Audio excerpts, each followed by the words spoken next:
You were told that change would feel obvious, that transformation would arrive with clarity, relief, or some unmistakable internal signal. You expected a moment where everything clicked, where you could say with certainty that your life had shifted. But instead, what arrived feels ordinary, almost too ordinary, and that can be unsettling. When the new timeline stabilizes, it rarely announces itself. There is no emotional high, no dramatic sense of arrival. Life simply continues, but without the friction that once defined it. The absence of struggle feels so normal that the mind begins to question whether anything actually changed. This is where expectation collides with reality. You were conditioned to believe that important changes feel intense, that growth is marked by emotion, effort, or visible milestones. When none of that appears, the mind assumes the shift did not happen. But the truth is, the most stable changes feel quiet because they no longer require energy to maintain. A real shift does not feel like a breakthrough. Breakthroughs imply resistance being pushed through. What you are experiencing now is the absence of resistance. There is nothing to break, nothing to overcome. The system is no longer fighting itself, so there is no sensation of victory. You may notice that your days feel similar to before, but without the underlying tension. You wake up without the same weight. You move through tasks without internal negotiation. Problems still exist, but they do not define your emotional state. This can feel anticlimactic if you expected transformation to be loud. The mind struggles with this because it measures importance through contrast.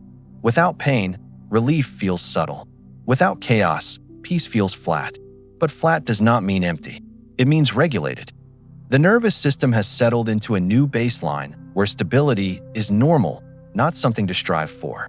This is why many people miss the moment of real change. They keep waiting for something bigger, something more convincing. In doing so, they overlook the fact that life no longer feels like something they have to manage constantly. That alone is the shift. When the system is aligned, it does not generate excess emotion to signal progress. Emotion was previously used to motivate, correct, or protect. Once alignment is present, those signals are no longer necessary.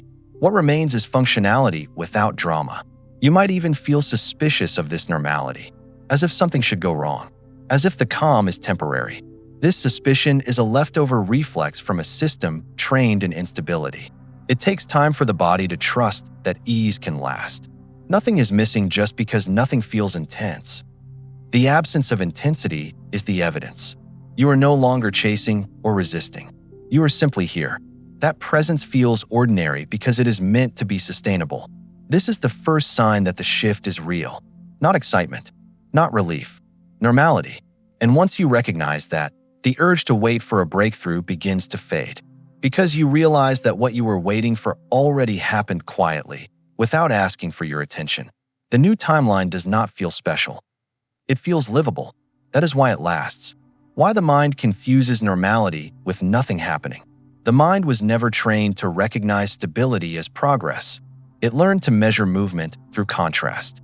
Pain followed by relief. Effort followed by reward. Chaos followed by control. When those contrasts disappear, the mind struggles to interpret what is happening. It looks around and sees nothing dramatic, so it concludes that nothing is happening at all. This confusion is not a flaw. It is conditioning. For years, intensity signaled importance. If something mattered, it demanded attention. If something was real, it created emotion. When life becomes quieter, the mind loses its familiar indicators. Without urgency, it feels directionless. Without tension, it feels unproductive. Normality feels suspicious because it does not activate the same circuits. The brain evolved to notice change, not consistency. It highlights threats, shifts, and anomalies. Stability does not register as noteworthy. When the system finally stabilizes, the mind interprets the absence of alarms as absence of progress. This is why people say things like nothing is happening or everything feels the same, even when their internal state has changed completely.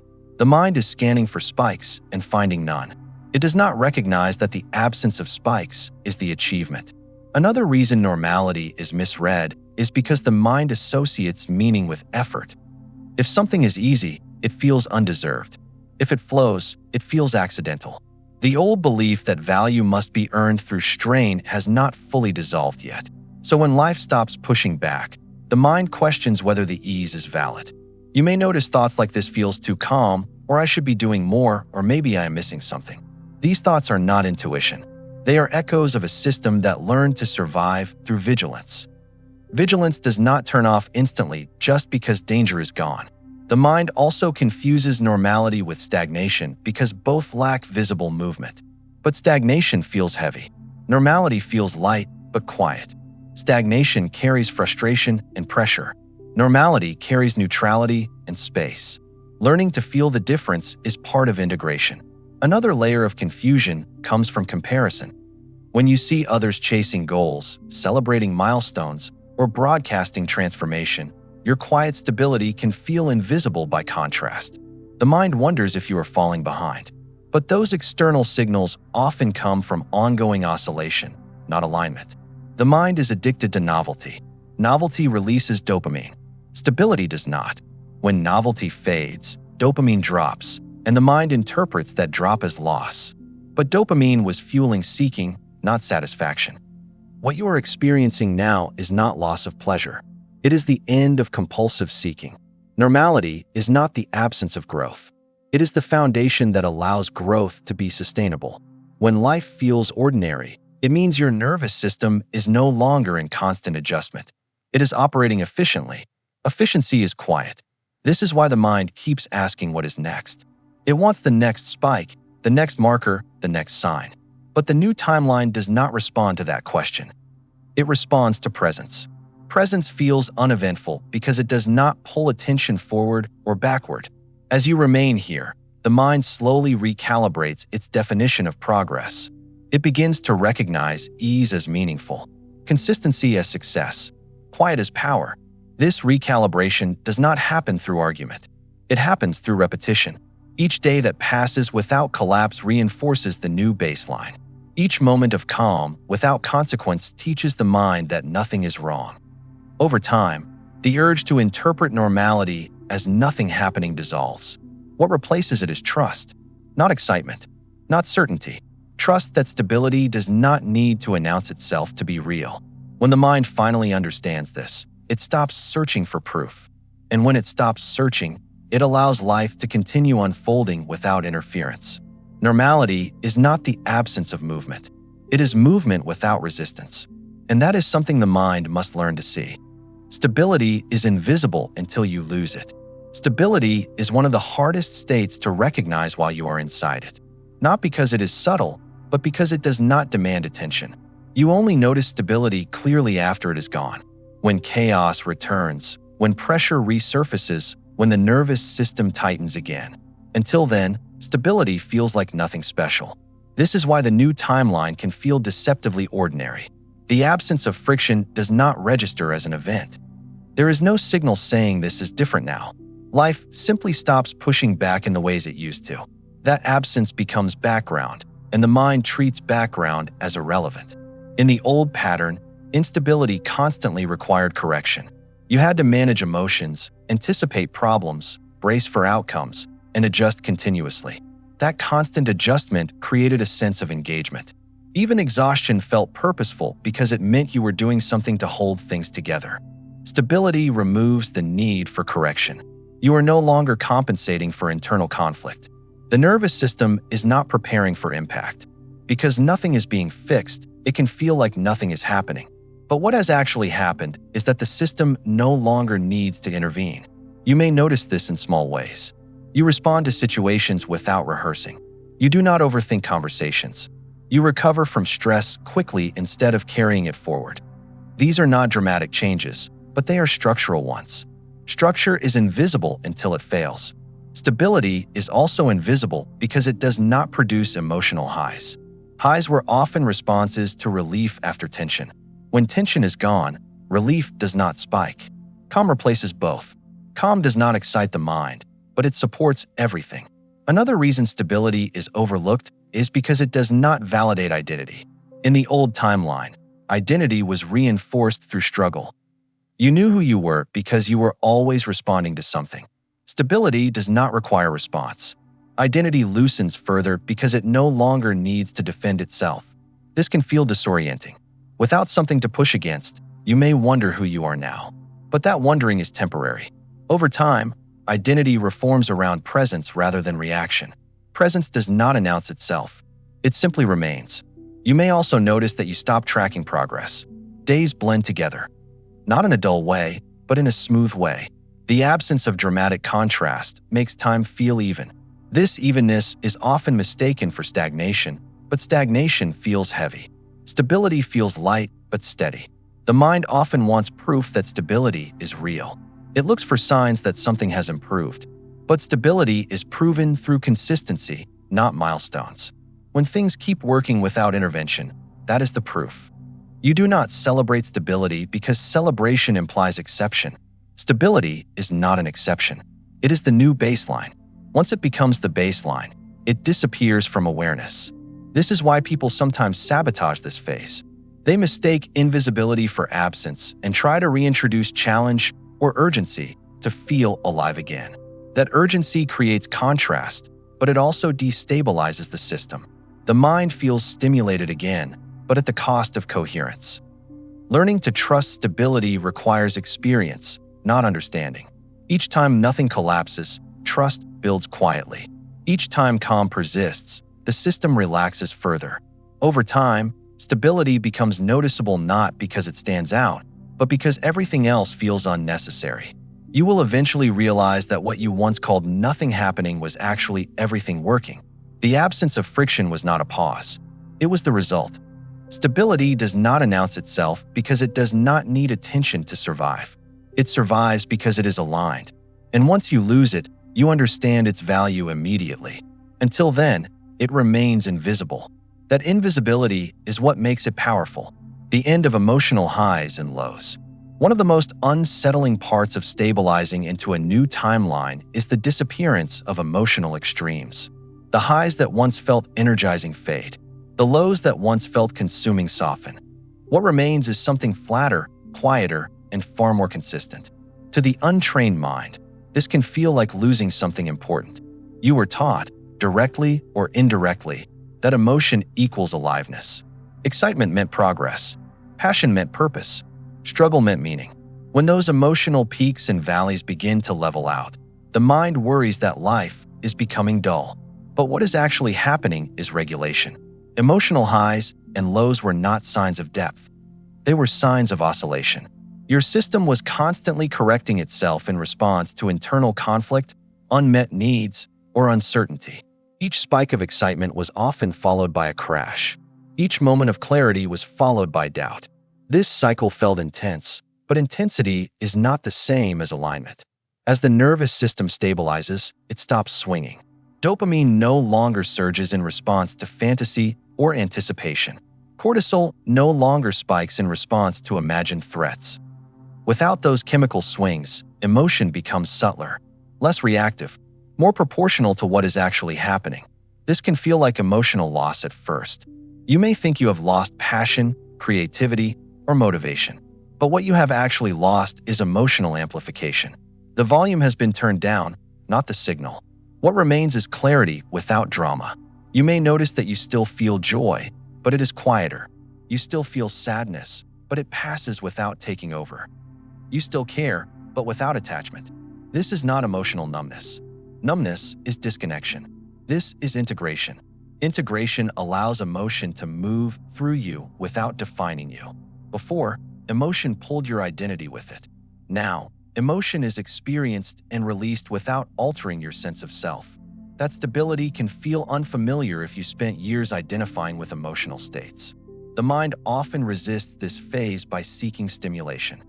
It may try to recreate highs through distraction, conflict, or overthinking. This is not because you need intensity. It is because the mind is recalibrating its baseline. It does not yet recognize calm as safe. Emotional maturity does not feel exciting. It feels steady. That steadiness supports creativity, connection, and decision-making far more reliably than emotional extremes ever did. But because it lacks fireworks, it is easy to undervalue. This is also where many people misunderstand spirituality or growth. They expect constant inspiration or elevated states.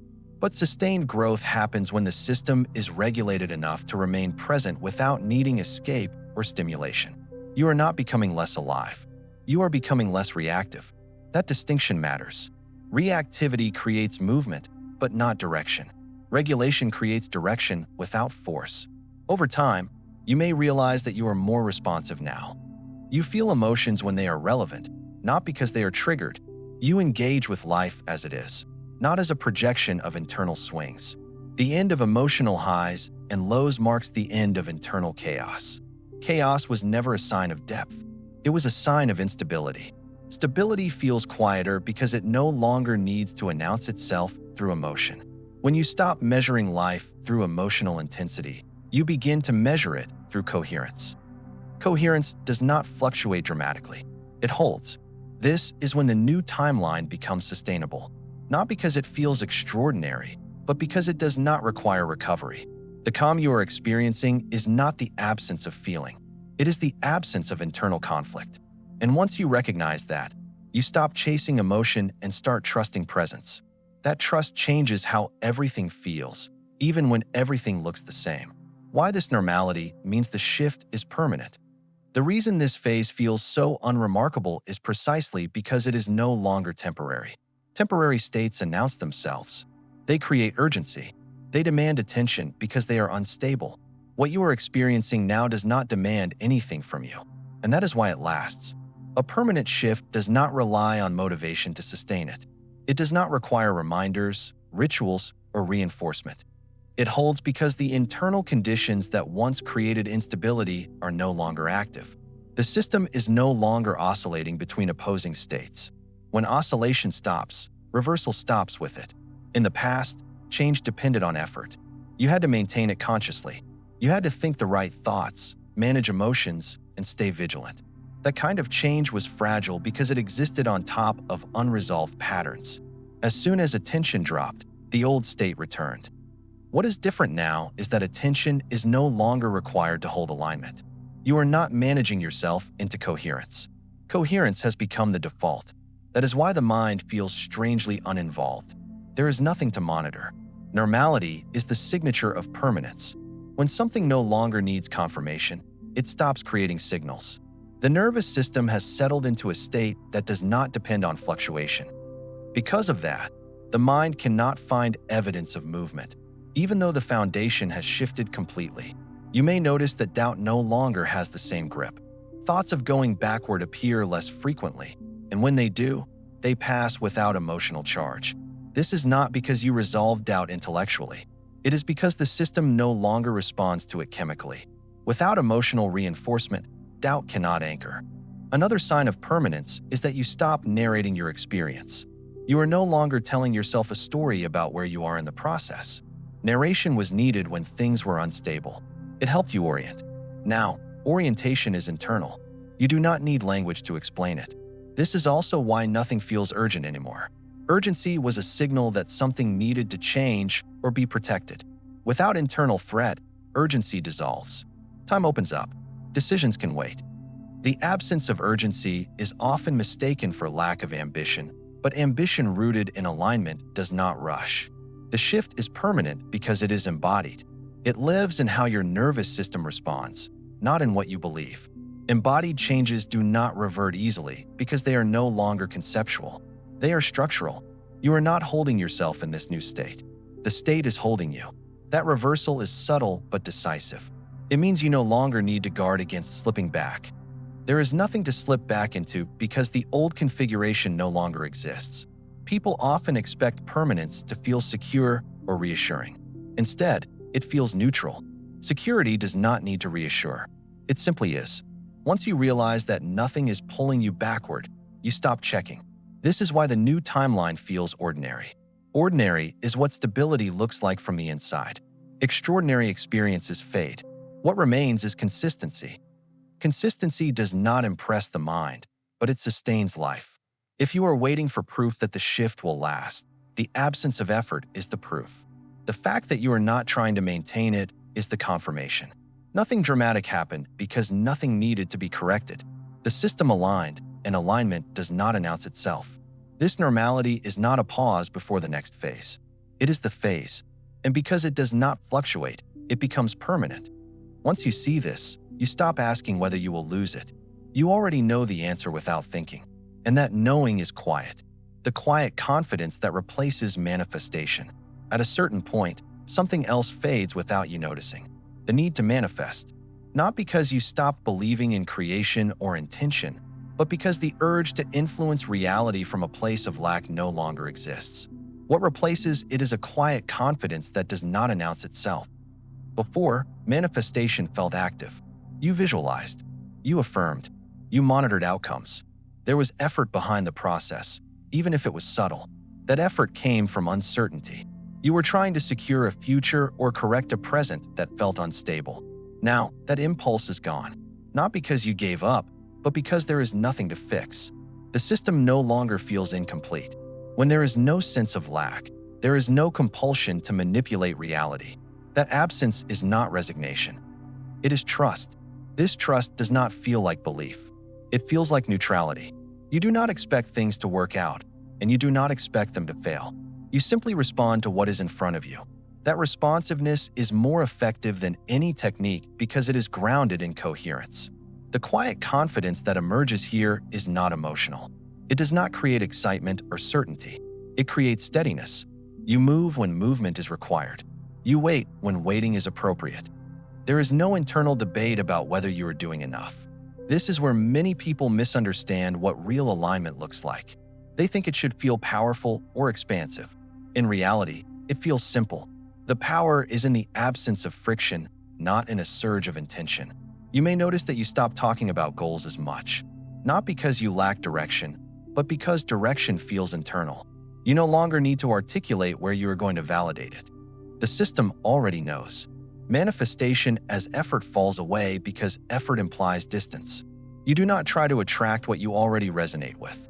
You do not visualize what feels natural. You allow circumstances to organize themselves around a stable internal state. This does not mean nothing happens. Things still unfold.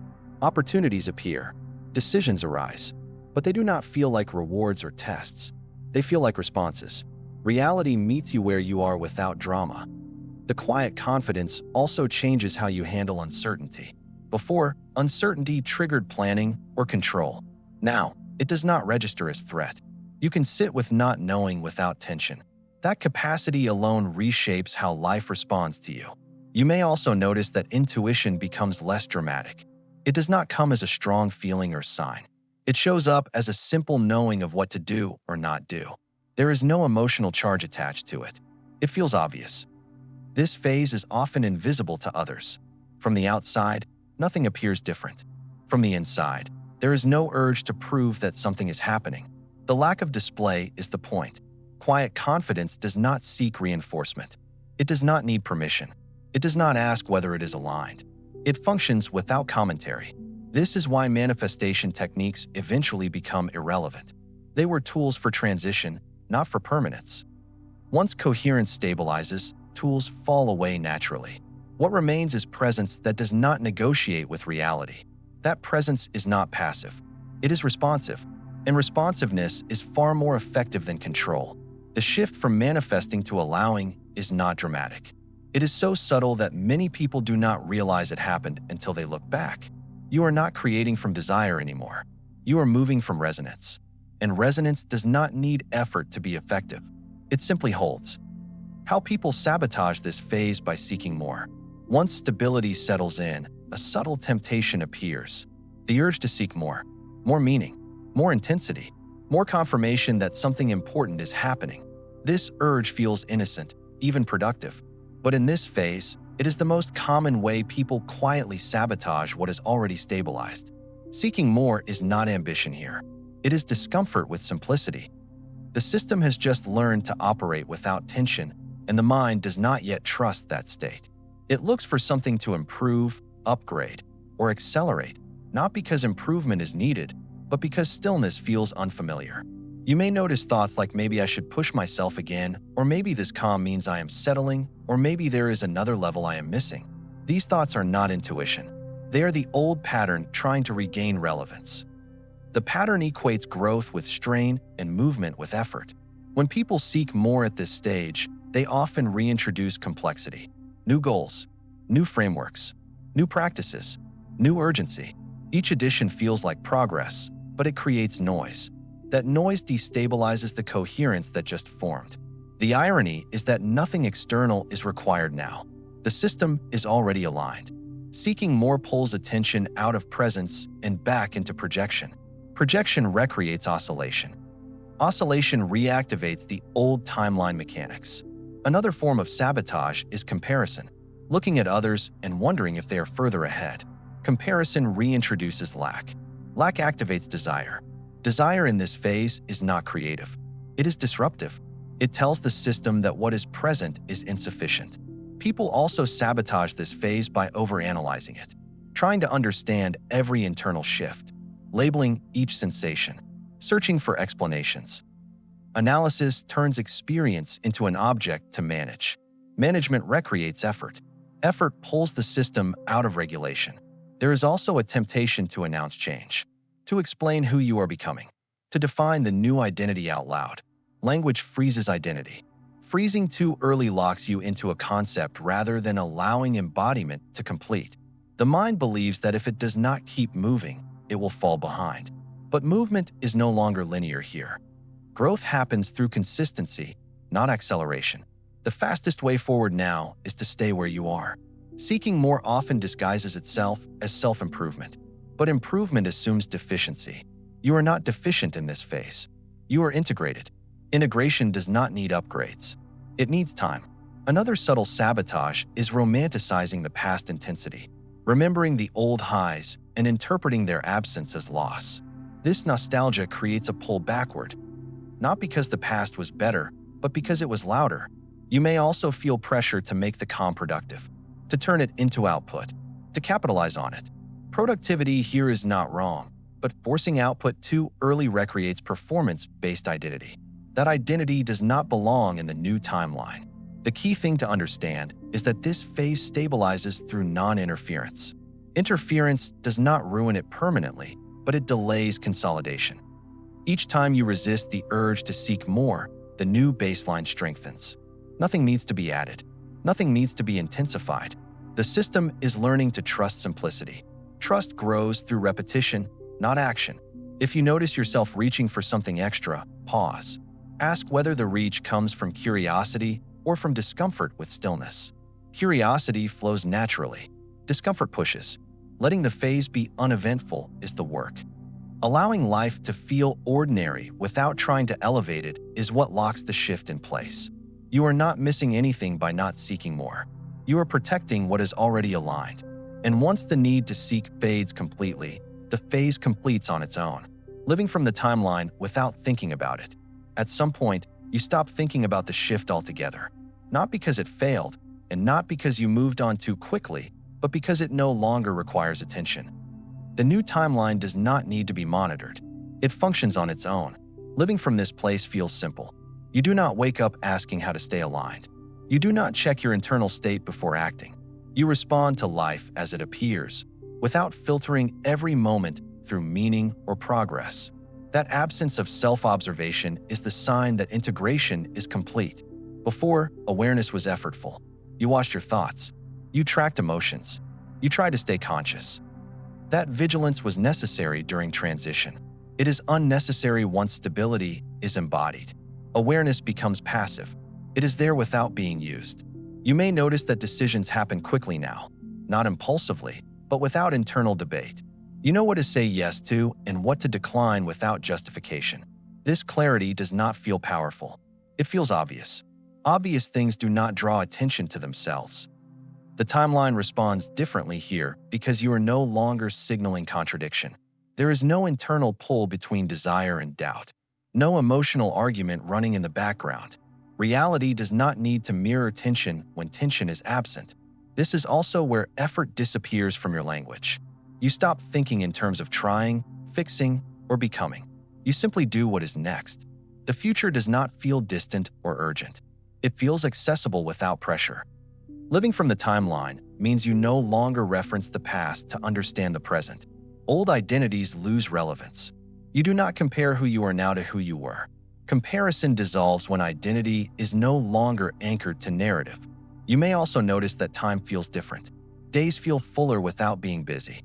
Movement feels natural without being rushed. There is no sense of waiting for life to begin. It already has.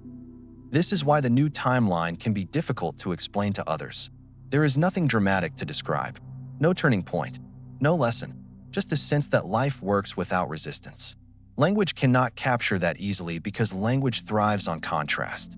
You are no longer seeking confirmation that you are in the right place. The absence of resistance becomes the confirmation. You do not ask for signs because you are not unsure.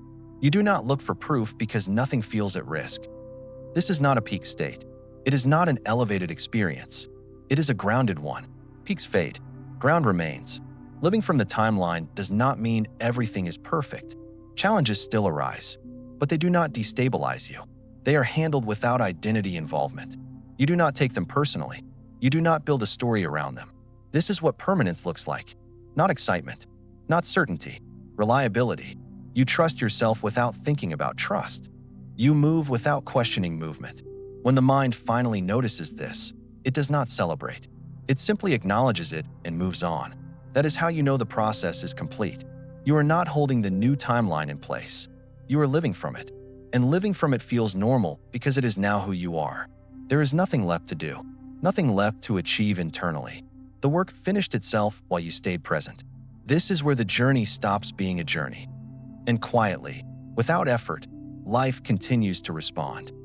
If you made it this far, it's because you're someone who doesn't consume things randomly. You pay attention.